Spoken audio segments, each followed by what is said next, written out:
Okay, good morning. This study this morning, I just really want to, we're going to look at all the stuff that's happening in Exodus as one major picture, and I want to be able to get to the point. I want to, it's like sometimes I'll go to the prayer meeting, which meets at 9 o'clock next door for about a half an hour, and they pray for the service and things, and sometimes I'll go in there and say, I really need you to pray for me about this. Well, right now, what my concern for this service is that it would end up in the right place, and that the study would deliver the word as manna from heaven, to build you up. And well, to give you an example of why I'm concerned that it might not end up at the right place, is the other day my wife says, can you pick up some pizza for the kids? Just go over and get, some breadsticks and some jalapeno. And then she started going down the list of all the stuff to go with it and everything. Okay. So I take off and I walk into Taco Bell.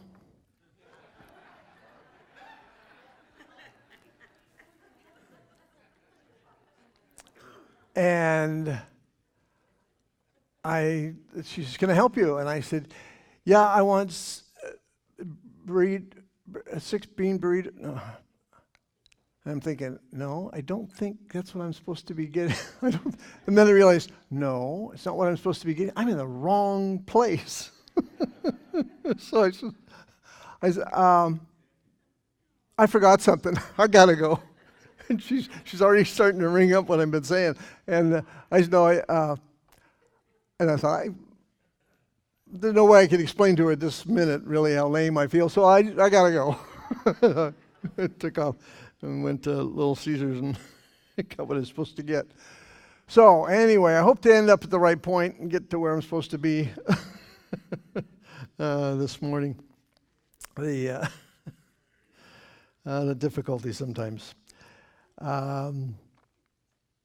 Don't tell me that hasn't happened to you where you're driving and you go, where am I going? Moses actually has many moments that he can remember, that he can go back to, where he saw God work in a very special way. And he had the burning bush in Exodus chapter 3, verse 14, and he said, and he says, God, who do I say sent me? He says, tell them I am that I am has sent you. We have this wonderful song, I am who God says I am. Well, it's because of who is saying it. The I am of all eternity is saying, this is who you are now because you belong to me. And it so affected his life. I mean, he really developed, from that moment on, I think, a trust that, okay, no matter what's going on, God's going to come through. And so he spoke some really powerful words, or had Aaron speak in that sense of what would happen in the plagues and other, really consider the steps of faith of what he proclaimed, because he believed that God is the I am. And he's looking at this miraculous thing that just comes out of nowhere. His environment, if you will, was the hillside, and he sees bushes all the time, and some of them actually catch fire and they burn up. And he sees one that's burning, but it's not burning up. And he's like, I got to go look at this. And he sees it's not being consumed. And then he hears God's voice speaking to him, and he hears the Lord, minister to him. And it was one of those things of a real fork in the road for him, and it's like Yogi Bear said, if you see a fork in the road, pick it up. But to determine, okay, God, this is what you're doing in my life. And he went forward from that point and changed everything. But the problem is, as we've seen time goes on for them and for Israel, and as it does for us sometimes, and in this country, we forget what God has done. We forget the symbols and the things and the moments that were transforming to us, and we remember all the junk. You can do 100 things right and get one thing wrong, and what is it that you remember the rest of your life? Boy, did I mess up that, right? Yeah. Well, Israel has 10 plagues that they're in the midst of, but recognize that the 10 plagues don't affect them. There's the water turning to blood, and there's the frogs coming in everywhere, and there's the lice just going all over the place, and then there's the flies. You can't talk without a fly in your mouth, And there's the cattle, all of a sudden diseased and dying, and then the boils, and there's they just woke up and they got boils all over their body. They can't, they don't know what's going on here. And they have fire from heaven and hailstones. And what a mixture. These hailstones coming down and then fire. And it's like, what is going on? And then there's locust. Just swarms of locusts eating up everything, but not in the land of Goshen. And then this darkness that comes in out of nowhere. This horrendous darkness. You couldn't see in front of your hand in front of your face. And then the firstborn dying. But none of those came upon the children in the land of Goshen, upon Israel. So the thing to remember was how much they were spared, and the miracle that God did in judging Egypt was every bit a miracle in what he didn't do in Goshen, in what didn't happen to them, of what was avoided or literally covered for them. They were under a covering and protected. And they no sooner got to the Red Sea and the awareness that there was a sea in front of them and an army behind them that they complained. And they forgot in a matter of a couple of days what God had done. Absolutely amazing. They had a Passover meal in Exodus 12. The reason why they have Passover today, from the historicity of it, was from that moment. And they still have a Passover to this day to remember that God passed over them. Why do they have it as a yearly function? And why did God say, this you must do, and prescribed exactly? Because he knows how quickly we go to Taco Bell instead of the pizza place. We can get in our car and go and forget what how quickly we can forget something that was so close to us and so important. So he says, look, at every year you will have Passover to remember what I did for you in Egypt. And even secular Jews have the Passover as a reminder. They can't shake it. I'm Jewish, that's what I do. And yet God is speaking to them every time it happens to remember, to be thankful. They get to the Red Sea, though, in Exodus 14, and they forget. And they say, you brought us out here to kill us. We just go back and tell them we're sorry and we'll be slaves in Egypt. And so Moses then cries out to God and telling them what they said to him. And God says, Moses, what are you crying out to me for? Stand still and see the salvation of the Lord. And I find it really intriguing the way, and we talked about this in the last service, speak out, be quiet, stand up, sit down, just, okay, God, what do you want me to do next? But it's the relationship that he's building. So he says, stand and see the salvation of the Lord. In other words, don't you run. Don't you go anywhere. Use your rod. And so he touches the water, and a wind comes and blows and just imagine a giant hairdryer, just dried the water, the ground. It was dry ground for them to walk on, just on a much more massive scale, right? And so they went across. as a miraculous thing on several levels. One, they got across safely. The other is their enemy died in the Red Sea. And they set up monuments. Just about every place they go where you have people like Abraham set up altars, and Isaac and Jacob. Moses sets up altars or monuments, and so does Joseph. He sets up, not Joseph, Jacob. Oh, who am I thinking of? Joshua. Joshua sets up monuments to remember because he knows the people will forget. He knows they're going to forget. He's going to forget. So they'll go back, oh, what's this? And so he says, I know what's going to happen. Your children are going to say, why are you doing that? And then you'll have to go, let me think.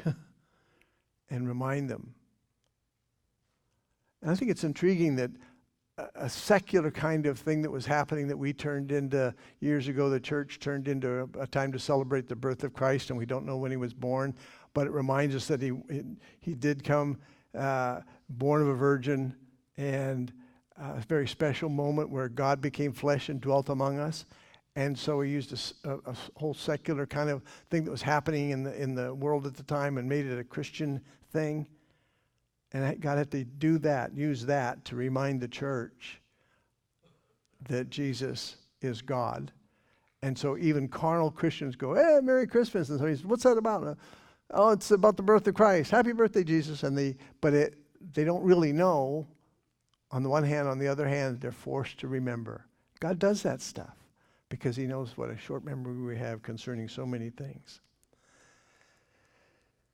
Well, they get through the Red Sea. They're blessed abundantly. There's a song of Moses, a song of joy. And you'd almost think, well, I wonder why God put that in the Bible, because Moses sings a song of joy, and he basically recounts everything that just happened, and it's just a song that he sang. And it appears to me one of the reasons is to let us know it's okay to celebrate. It's okay to enjoy the moment, in other words. Because what the devil does is when things are going bad, he says, well, you deserve it. And then when things get turned around and God blesses us and it's by his grace and we don't deserve that, but we feel like, oh yeah, but the shoe's going to drop soon. It's going to be bad. Or how can I celebrate when this person is going through that problem? They're going through this terrible persecution or situation. How can I celebrate the birth of my child when theirs just died? But there is a moment to rejoice and a moment to cry.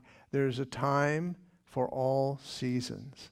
And I think what's in there for all of us to see is the Song of Moses is to say, yeah, there's so many people that came across and the soldiers in Egypt and everything else died, and there were probably families that didn't honor the Passover, and they have friends back in Egypt that are suffering because of it, because they didn't have faith.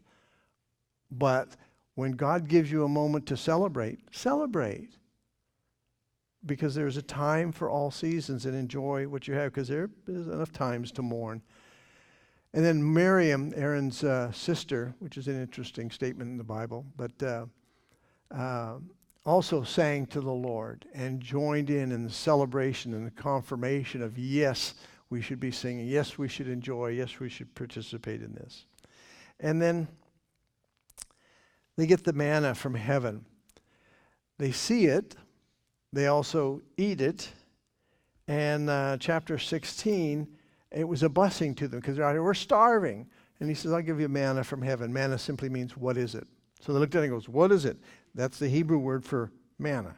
So you can imagine, I can see why they'd get a little tired of it. They have manna burgers and mama mannas and, manna fries and, all this, and manna shakes and, all these different things that, what do you have today? Well, I'll have some manna with ketchup, I think.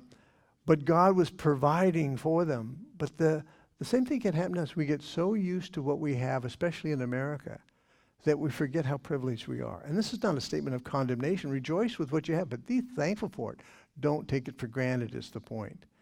And then they came to a spot where now the water was bitter, and he makes the water sweet, and then there is no water, and there's an area where this rock is. It's still there today, and it's cracked down the center, and it's about the width of the stage here, and there's a huge crack down it, and you can see in the back of the area where there's an area for a lake, where a lake was, and the area in front. So when the water gushed forth, it came up out of the underground, up through the rock, and then just filled that whole area. So there was plenty for 6 million people to drink water. So it was a lot. It wasn't just a little trickle of water. He gave them water to drink. But when they were there and they were asking for the water, it was like, well, how could God fix this? No idea that underneath their feet was exceedingly abundantly above all they could ever ask or think. And it just needed the rock to be smitten, Isaiah 53. And out would pour this living water, this example to all of us of the prophecy of Christ and what would happen. But for them, it was that moment of sustenance for them. And then, and that's in chapter 17. And then they get this theocratic constitution, a covenant, laws that are given to them, 10 commandments. They get an altar of sacrifice, so they know forgiveness. They know they've been blessed, they've been forgiven. And they kind of have this Bill of Rights in the sense of what is their promises from God, what he will do for them. And just to lay out a couple of the things that we still apply so much of this. If you read through all of it, there's so much of what we have in our insurance laws about an oxen that's gored and who's responsible, and the person that did it has to pay for the oxen if the oxen dies.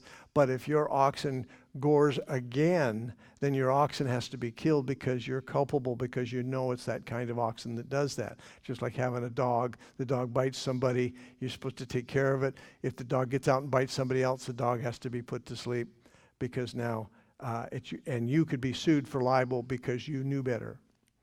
And that's right from these laws. But to give you an example, in Exodus 21, in verse 1, now these are the judgments which you shall set before them. If you buy a Hebrew servant, he shall serve 6 years, and the seventh he shall go free and pay nothing. And you say, wait a minute, God's endorsing slavery. Well, slavery existed, and what he's saying is, but this is how you deal with it. You have a Hebrew slave. He's selling himself and saying, I can't afford anything. I'm going to, sell myself to you for service. It can't be more than 6 years. On the seventh year, he doesn't have to pay a dime. He doesn't have to buy his way out. That he ordained certain things to make sure it was fair and how they were treated, and all of this was laid out for them. He was free to take his wife with him or take her when he left. All of these things are spelled out so that they would know. And a lot of the stuff we don't understand from the context, like it says an eye for an eye, a tooth for a tooth, that sounds like vengeance, doesn't it? That's not what it meant. Because what they would do is do more. If someone stole something, they go in and take their whole house and pillage it and take their wife and their family and whatever, and he goes, no, an eye for an eye. Somebody poke your eye out, you can take his eye out, but you can't club him with a rock or something and kill him. An eye for an eye. It's got to be just. It's got to be right. And that's what it meant. It wasn't vengeance, it was fairness under the concept of trying to get this desert Bedouin kind of people into a place of organization and government that was fair. And in verse 21, or chapter 21, verse 22 is an example.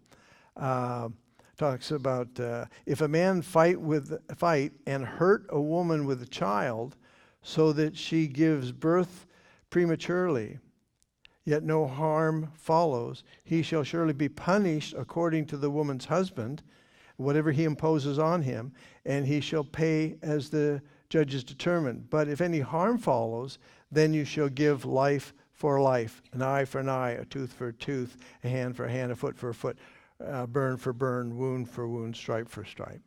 So it's justice that would be served, and also the acknowledgement of the value of a child that's unborn if it dies because of him hitting that child, causing damage, and that child dies, and it's an eye for an eye, it's a life for a life, and so on.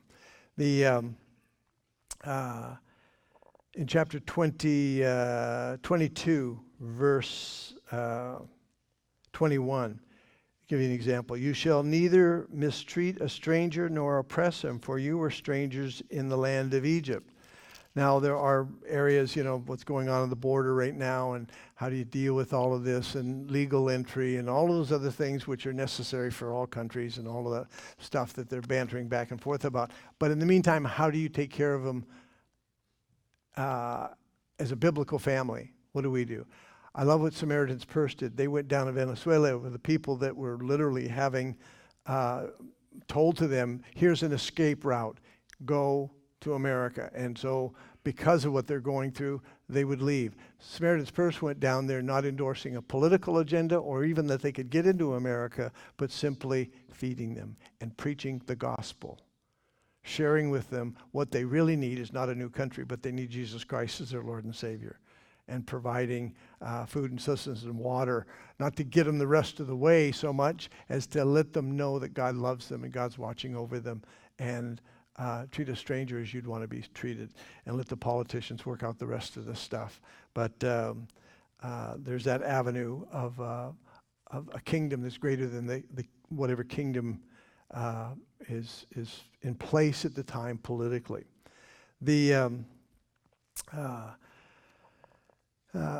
was just going through some of these things that are there that apply to us so poignantly. In chapter 23, you shall not circulate a false report. Do not put your hand with the wicked to be an unrighteous witness. You could put it this way. In their language, it would be, don't circulate tent talk. Today would be Facebook. Of a false witness. And I've actually done this and got checked on it because I forwarded something, and one of the pastors here said, look, I did a fact check on that, it's wrong. And so now I do more of that because we don't realize it's a false witness. And we're not to do that. When in question, don't do it. If you doubt it, don't. If it's too extreme, probably not true. Be careful because it's the gossip that is listed with all of the other vile sins in Romans chapter 1 and chapter 2 concerning the judgment of God. Gossip is a terrible thing, can ruin lives and ruin futures for so many people in so many ways. So spells it out, says don't do that. Then something I think should be a placard along with the scriptures that are there in the Congress. In verse 8 it says, you shall take no bribe, for a bribe blinds the discerning and perverts the words of the righteous. That just don't do it. Don't take a bribe. And that affects pastors or anybody else. I mean, I've had people that wanted to manipulate certain things to be done in the church, and they would do it by saying, well, I'd like to do this and this and this. And I said, well, if you want to make a general offering, just go ahead and make the offering, Well, I was thinking, and what they want to do is something altogether different than the direction we were going. And it's tempting sometimes, but it's a bribe. I have a friend, I haven't seen him in years, but Pastor Lee. He had a church in Phoenix, Arizona, and he had some of the elders come to him and say, oh, take Sunday off, get somebody else to teach. Why? Because we got motorhomes. We got about 12 of us here. They got motorhomes. We drive all over and we take off on Sunday. Go with us. We'll get you a motorhome, and you can go with us and enjoy and do the service for us when we get there. He says, hey, it was really tempting. But it was like, really, is that what I'm called to? Just go where the rich go and, let them pay the bill and, no. Briberies happen in every area of life. And be careful because it'll taint what you do and what you think, how you act. He then affirms his word to Moses. by calling them to the mountain. And we looked at this a little bit last week. He called them to the mountain. And in verse 9, remember Moses had gone up to the mountain. God said, come up to the mountain. So he comes up and he gets there and he says, you go back down and talk to those people. Like, couldn't you have phoned? It's a big mountain to climb. Anyway, so he goes back down, he talks to him. Then in verse 9, then Moses went up also, Aaron, and this guy that started the whole dabbing thing, and Nadab, and Abihu, and 70 of the elders of Israel. And they saw the God of Israel, and there was under his feet as it were paved work of sapphire stone, and it was like the very heavens in clarity. Now, sapphire stones can have a sparkle to them, and sometimes they actually look like it's a heavenly vision. It looks like stars on a stone, and if you can imagine that spread out, 300 yards, and it's this whole area just looks like you're looking transparently into heaven. I think that's he made the ground holy kind of thing, and it was an experience for them to appreciate what God was doing, speaking to them and giving them this experience. They saw God. They saw the God of Israel, and I think what they saw was a theophany of Jesus Christ, and his feet, as it were, on the paved. Were on a paved work of sapphire stone, and but the nobles of the children of Israel, he did not lay his hand. So they saw God, and they ate and they drank. So it wasn't like he did with Moses. In verse 16, they saw the glory of the Lord. In verse 17, the sight of the glory of the Lord was like a consuming fire on top of the mountain. And by the way, that mountain, which is in Arab territory, and we can't get to it, but those that have snuck in and taken pictures, and you can find it on the internet, it's scarred, it's burned. To this day, you can see where the burn was. In the eyes of the children of Israel. So Moses went into the midst of the cloud and went up into the mountain, and Moses was on the mountain 40 days and 40 nights.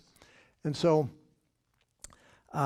they have this experience now where they have seen God, and I believe they saw a theophany of Jesus Christ, and a moment in time for them to know that God was with them.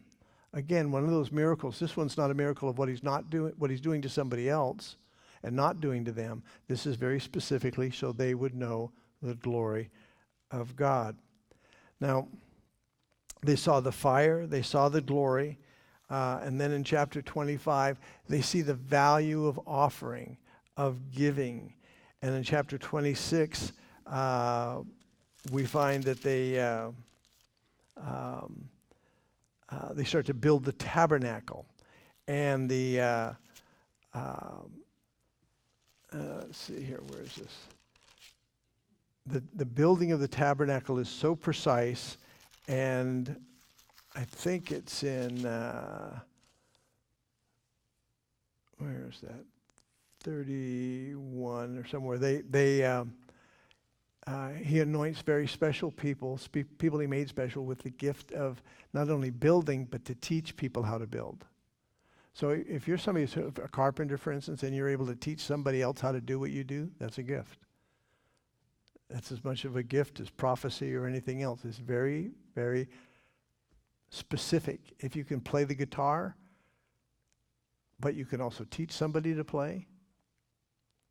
If there's something that you do and you know how to do it, but you can't teach it, that's a gift for you.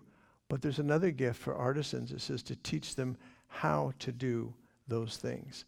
And so they, in verse, where is it? That's in here somewhere. Verse 34, maybe. Bothers me, I can't find where it's at. Anyway,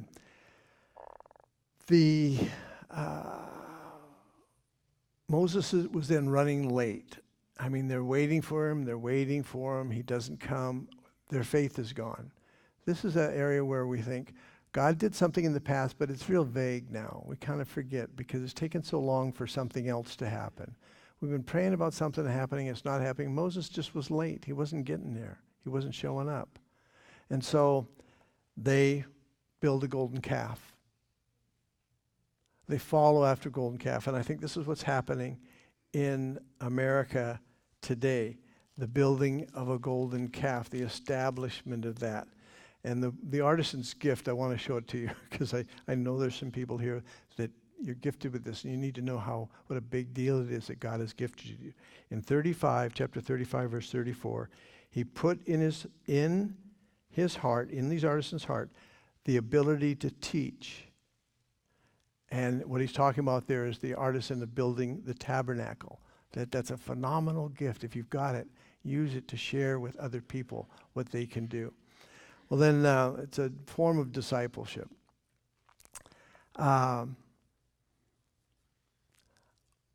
But they built this golden calf because he wasn't there.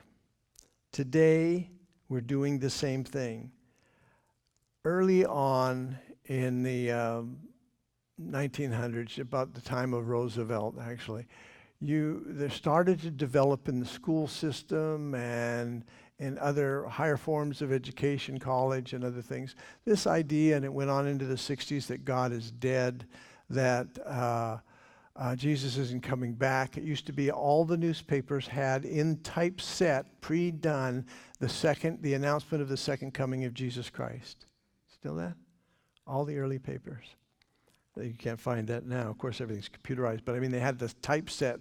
They were that committed to this was going to happen. We got to be ready. Christ has returned.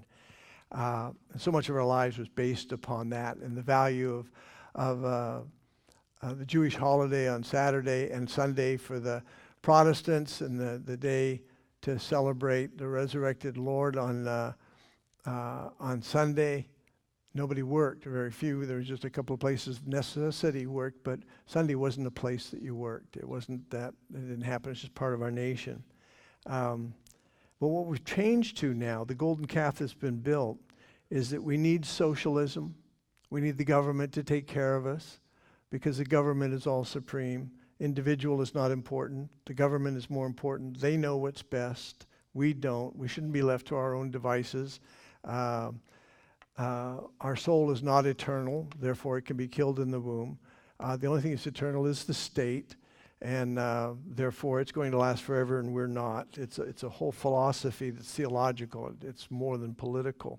And from that, globalism, world government, the Mother Earth, and the evolution concept that's taught around the world now, that's our golden calf.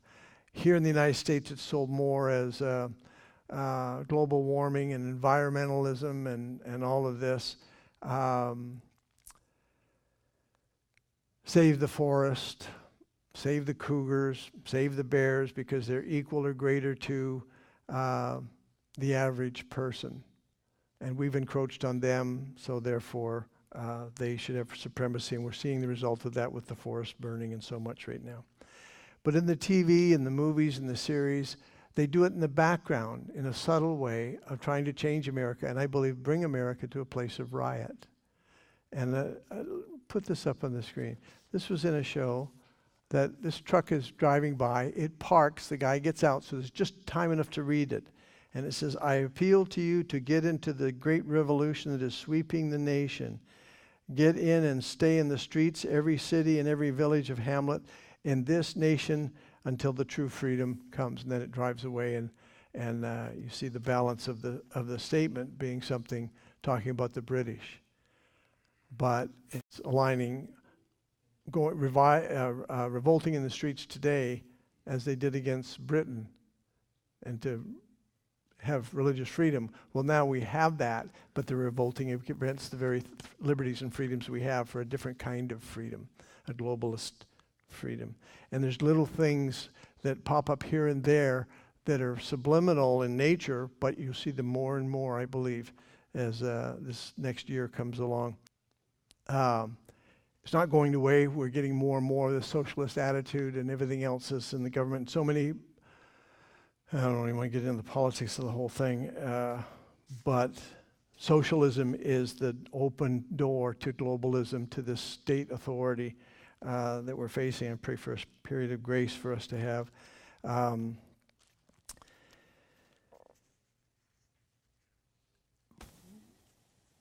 How do they get away with this stuff? It's the same thing that's happened in Russia. How many of you remember being taught in school that Russia used to rewrite their history books? Do you think we're doing it now? Yes, and we're leaving out and changing the history to suit the need. They bury the history. They bury the facts. But the issue is God, and they bury them in school. They just, so many of the books are rewritten now, and so many of the companies, the publishers are owned by Muslim companies. So that's why there'll be paragraphs about Muhammad and a sentence about Jesus Christ in new dictionaries and all the rest of it. It's astounding how fast it's happening. But God still does the unexpected. And what I want you to look at in your own life today, between now and Thanksgiving especially, is what has he done for you that was for you personally, that kind of woke you up? I remember, we've had several, but Dee and I driving down the street shortly after we got saved, and we're going, we had a Bible in our hand, because we've been into astrology and astral projection and a whole bunch of stuff. I said, Lord, we don't want to go down a wrong path again. Is this true? We need to know. And I'm driving. She's sitting next to me, and I got my eyes closed praying. God, I don't recommend you try this at home. Looked up, and this 18-wheeler pulls in front of us, and it looked like the paint was wet. It was dripping, running, and it said, know the truth, and the truth shall set you free. Found out later on that was a man who had a construction company, a gravel company, and he was down at the beach, and he was getting ready to commit suicide, and met Pastor Chuck Smith down there and gave his life to Christ. And God saved his company and so on, and I think anyway. But God uses events for us, and sometimes little things that are very personal, to say, I'm still there, I'm still doing that work, I still have those miracles for you. But and on a broader scale, give you an example, the fire that just took place. Do you have a picture of just the general fire? Okay, that. You see the devastation right there? This was an area in Agora Hills, Agora Hills. And they have they've done the movie set there, Westworld, dramas, Dr. Quinn, other things, a bunch of stuff there. But that fire took place, and then show the next one. You can see the church in the background? Not even a mark. It doesn't even look like soot fell on it. Show the bigger one now, just to give you that was totally, put up the next one. There's a bigger one. No? Okay. Was unscathed. You think God is saying something to Hollywood? That's one of their Hollywood sets that they're common to use. And God does that.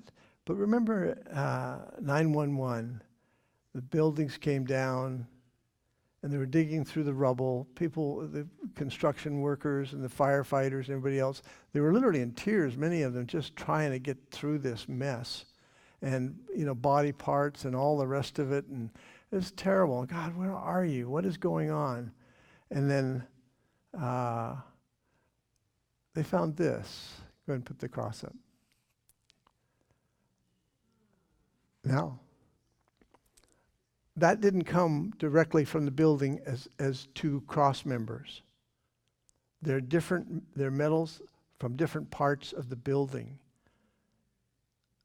That's how miraculous it is. They got welded together in the heat and was buried in the rubble. And then they came to that. And let me show you just a short video of what happened, because when I say to you, do you remember about 911? I bet you that isn't what comes to your mind. But it should be, huh? Go ahead. Play the video.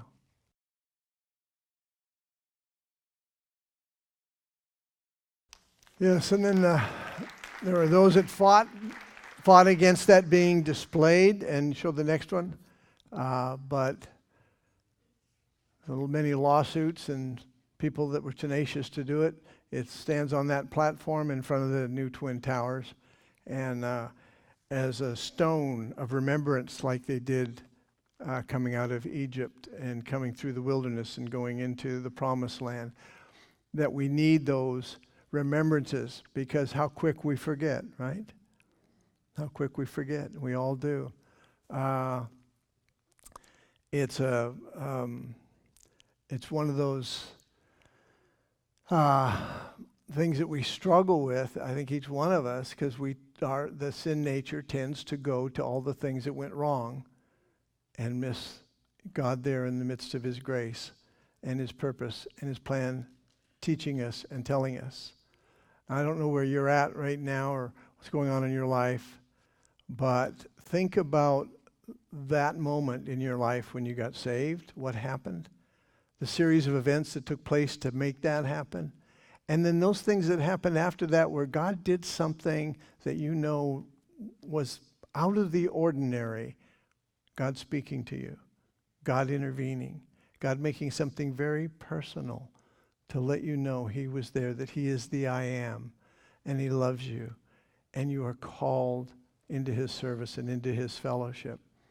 And don't let all of the other stuff overwhelm the beauty of the cross in the ruin of our lives, of what God can do.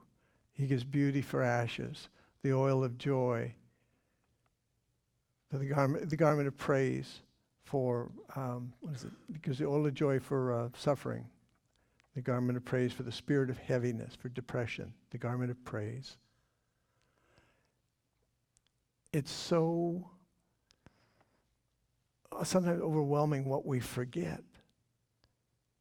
And what Exodus tells us when you go through all of this stuff in the Old Testament is they're just as human as us. We look at them, how could you get to the Red Sea and forget what just happened back there? And yet, how could we get to a certain point in our country and everything else and forget the cross that was there in the midst of the rubble? But we do in our own lives too, don't we? And it's a battle sometimes, because I think the world just wants to tear away at what we have and what is ours and what the fabric really of this country. We've forgotten what George Washington said about the governing of the land by moral people that believed in the Bible. We forgot what Abraham Lincoln said about Thanksgiving, how important it was and would be to the nation. We forget the establishment of the Bill of Rights and why it's there. It's not so you can go out and shoot a deer or whatever. That's not the point when it comes to weapons. It's not the point of freedom of religion being that you would allow religions that were not Bible-based to swear themselves in on the Quran, a book that swears allegiance against every other country but a Quranic country. It was never established for that. The freedom of religion that allows other religions to exist here with the foundation of the one that gives freedom to everybody, not that which would take it away. And to remember that the Constitution is not something that's meant to be changed at every Supreme Court hearing, but is to be validated and adjudicated based upon what's there.